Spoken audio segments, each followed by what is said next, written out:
Hey guys, അപ്പോൾ ഇതൊരു വട്ടേറ്റിനുണ്ടായിരുന്നല്ല, just ഒരു മിനി വ്ളോഗാണ്. ഓണവും നബിദിനൊക്കെ കഴിഞ്ഞിട്ട് ഒരാഴ്ച കഴിഞ്ഞെങ്കിലും എനിക്കിപ്പോഴാണ് ആ വീഡിയോ ഒന്ന് അപ്ലോഡ് ചെയ്യാൻ പറ്റിയത്. അപ്പോൾ നബിദിനത്തിൻ്റെ അന്ന് രാവിലെ തന്നെ ഞാൻ റാലിക്കൊക്കെ പോയിട്ട് വന്നപ്പോൾ കുറച്ചധികം മുട്ടായി കൊണ്ടുവന്നിട്ടുണ്ടായിരുന്നു.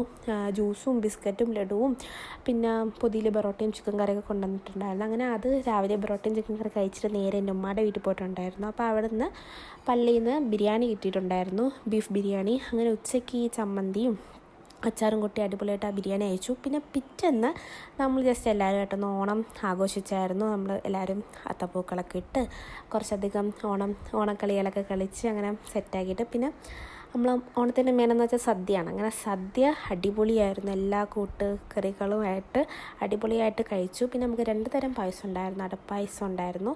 അടപ്പായസം പഴവും പപ്പടവും ഇട്ട് കുഴച്ചങ്ങ് സെറ്റായി കഴിച്ചു. പിന്നെ ഞാൻ വെർമസല്ലി ബോളിയായിട്ടാണ് കഴിച്ചത്. അങ്ങനെ അടിപൊളി സദ്യയും ഫിനിഷാക്കി വയറൊക്കെ ഫുള്ളായിട്ട് അങ്ങനെ എല്ലാവരും ഒരു സൈഡിലായിരുന്നു. അപ്പോൾ ഇതൊക്കെയാണ് അന്നത്തെ ഒരു വിശേഷം. അപ്പോൾ എത്രയേ ഉള്ളൂ. ബൈ.